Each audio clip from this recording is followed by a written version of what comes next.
হঠাৎই মন চাইলো, তাই একটু মিষ্টান্ন বানানো শুরু করলাম আজকে। তারপর যখন এটা মেক করতে গেলাম, দেন দেখলাম এটা ছানার হওয়ার জন্য উপযোগী হয়ে গেল। তারপর আমি আস্তে আস্তে ছানার দলাগুলো কুক করলাম, করে এটাকে ঠান্ডা করে মলাজ করে দেন আমি আস্তে আস্তে এটাকে শেপ দেওয়া স্টার্ট করলাম। এটা খুবই সহজ।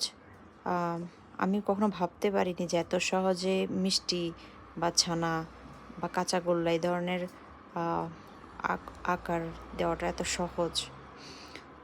তো শুধু কিছু সুগার অ্যাড করে নেবেন প্যানে, এরপর ঠান্ডা হয়ে এলে এটাকে দলা পাকিয়ে একটা শেপ দেবেন এবং এটা খুব সুন্দরভাবে হয়ে যাবে। এবং যত ভালো করে এটাকে মলাট দিবেন তত ভালো করে এটা দলা পাকানো থাকবে, এটা ভাঙবে না।